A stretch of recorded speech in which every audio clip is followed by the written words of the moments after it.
Hi there everyone, and welcome to this third and final video on the 2-3-1. So this time we're looking at attacking in the final third, basically creating those opportunities in this scramble zone in front of the goal. So again, it just depends on where the ball is. If it's central, you're going to do a certain thing. If it's wide, you're going to do a different thing. That's all you have to think about. Is the ball central or is it wide? So, oh, there you go. So let's play the ball out from the back. So we're set up in our normal position with the right wing back drop to help out. We've got a pretty high press, so the centre back is dropping as far back as they can to give themselves as much time if we go for the transfer. The other wing back is probably a bit too wide. The other wing back probably should be here because the ball's on this side, and then if we make a transfer, go to here.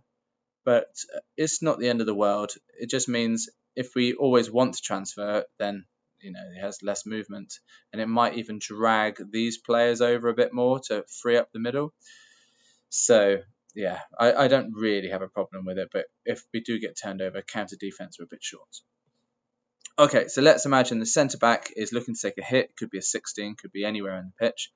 The centre halves made a really nice cross-field run, but it's been picked up and the centre back didn't play it. The centre forward spotted that run and said, "Oh, look at that pocket! I'm going to try and go for that beyond ball, this through ball into this pocket." The centre back went, "No, that's a bit too risky. I'm not too happy." Or maybe one of these defenders pressed that as well. So this is not an option. They've pressed that. So they're an organised team and they're making it difficult. So what's going to happen is we're just going to transfer. And this player's just come back just to help us out, make the transfer a bit easier. As always, if there is space, we encourage you to take your space. And our players will move. So our centre forward, I'll give you a high option. Centre half will be the middle option, again, saying central. If the centre half comes in here, then we just crowd the space, too easy to defend. So make sure the centre forward is high, centre half is central. We have an out option from one of the centre backs. The other one comes to think about counter defence. The right wing back comes centrally, remember, no further than halfway, and level with the ball. It's just a good thing to remember if you're playing on the wing backs. Just make sure you're level with the ball. Okay, the defenders, let's say they get in a position like so.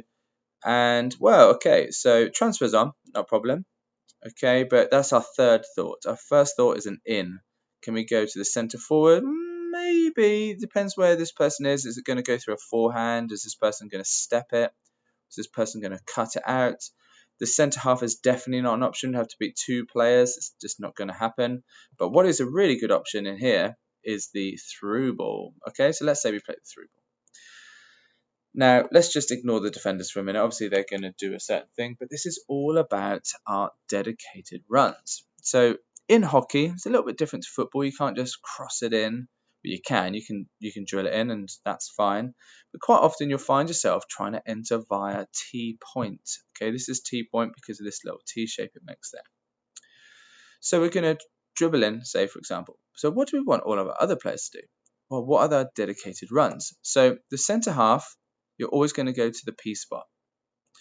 The other wing back, or the right wing back on the other side, you're always going to go to the back post. The left wing back, if you can, you cut in. That's an ideal situation. You've got this like 90-degree option here, or you hang out here. That's not too much of a problem. And the two centre backs, you come up offering support. You're like that second wave of attack. We don't want to create this massive distance between our lines, so the centre backs really must push on over the halfway line. That's really, really important. So we have these dedicated runs, so we can pick out 1, 2, or 93. Okay, what about if the ball is played centrally? So let's say we've made that run. Let's ignore the defenders for a minute. So we've made that run, slipped it down the weak side of a striker, for example. And what are our options? So the ball is now central, so we react slightly different. So the wing back rather, just make that run. Okay, you have to keep going because your job is to be level with the ball. But in this instance, it'd be nice to just promote yourself, break that line, and go to the next one. So run into that space. Centre forward, don't be in the same line. Make a 45. The Left wing backs level with the ball, come in a bit more because the ball's on that side, and then the other centre back, there's no point hanging back there. If we get turnover, we want you nice and close, so we're going to come up. So what's our first thought? Our first thought is, can we pass it to the centre forward? You know, especially on that 45, if he's run from a defender close marking, another one covering the centre, can we slip a ball in through the centre back so he can have or she can have a strike on goal? Okay, that is always option one when we're in the attacking third. But this is also a very good option because this space, you can't mark this space very well, because if you do, you leave holes in the middle. So it's more important to defend the ball to goal line. So then this space is always an option. So we've played it to the wing back runner. And here you've got that T point here. So the T points we're going to try and enter. So they might dribble. You know, again, if there's space, dribble. If they're marked, then this isn't an option. So we have to consider all our options. But let's say it was on to drive into T point. So dedicated runs again. So the other wing back post. The wing backs on the opposite side, always to the back post. Let's keep it really simple. The centre half, always the P spot. The centre forward, and watch what the run he does here, or she does here. It just checks their run a little bit to arrive at the correct time. So just a little zigzaggy run, and you are on the front post. So at this point, we've got 1, 2, 3 options, and the centre backs, we can't have the gaps between the lines. So we push up looking for that second wave if we do lose it.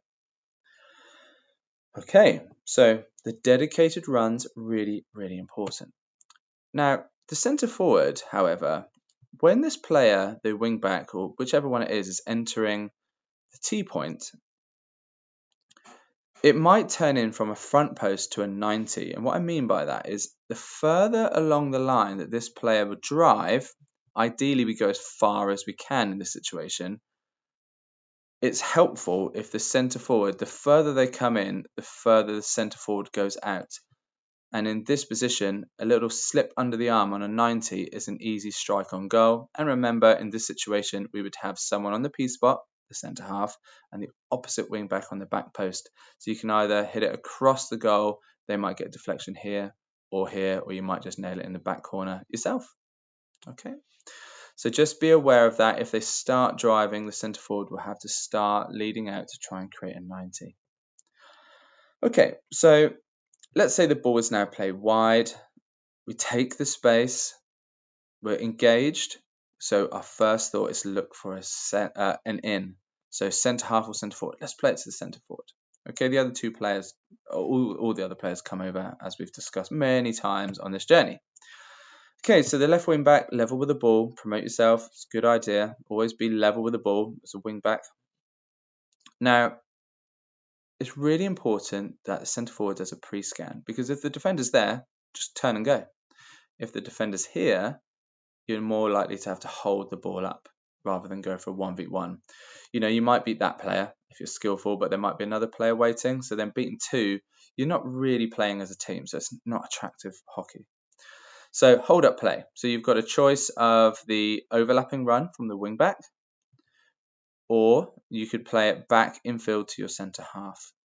As we've just discussed what would happen here, let's make this decision. Okay, so let's come back to the centre half, and then there's another option here. So when it comes back to the centre half, again, we've got the ball centrally. So we think about either playing it on a 45, again, to in between the two defenders so that striker can have a shot on goal. That's always our first option. But because the ball's come from a congested area over here, there is space, so it's a really good option. Let's to pop it over here. And then from here, you want to take the space if you have it. But again, centre forward, always front post. Centre half, always the P spot. And did you see how that run checked? Let's just have a look at that again, just so you arrive at the right time. The opposite wing back, always to the back post. So you could crash the ball in here. You could dribble it in and look for one of these. But the important thing is we've got numbers into this scramble zone. We're going to create really good goal scoring opportunities. But don't forget the centre backs. They have to come in for that second wave. If it is a bit of a turnover, it doesn't go very far. We can hold the ball up and not have the gaps between our lines. Okay, it's also very important to remember is we might get it into this attacking third position, but this isn't on. This isn't on, the through ball's not on, that's not on. Please don't force it. So many young players in particular will force the ball through here, try and crash it in. It's not going anywhere. They've done a good job. They're organized. So let's transfer the ball out, get it to the other side, and then repeat the process. Can we get an in when it goes wide? Or are we going to be running T-point because we've received it in a high position? Okay, so if it's wide, first thought is look central. So take the space when we have it, but look central and continue run into those dangerous unmarked wide areas. Second look or second thought is we've taken the space, we've been engaged. Can we play a through ball for the centre forward and then cut in when the centre forward goes to the T point?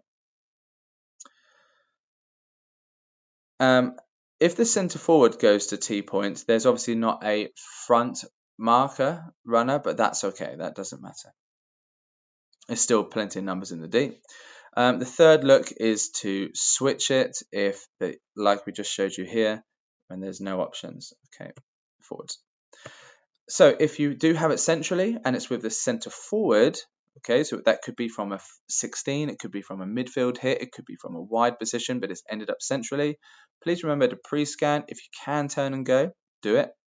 Or are you going to hold the ball up? If you hold the ball up, put it wide, put it back to the centre half, and then make your dedicated run.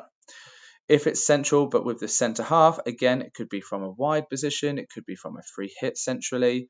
So we're going to first, and remember we're in the attacking third now, so we're looking for the centre forward like a through ball. You might have heard the term forward fast and first before. That's what we're looking for there. You might be able to go yourself because you're in the attacking third. That's a good option.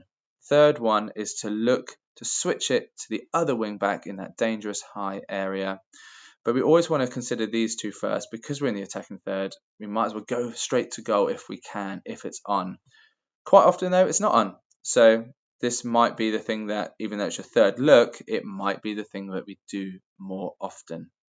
And just remember, the switch to the centre back is still a much better option than forcing a ball, because you force a ball, it gets turned over, then we're on counter defence and often on an underload situation because we're promoting players forward. Okay, hope you enjoyed the 3 videos. Can't wait to see it in practice. Leave some comments and I'll do my best to get back to you. Okay, thanks everyone.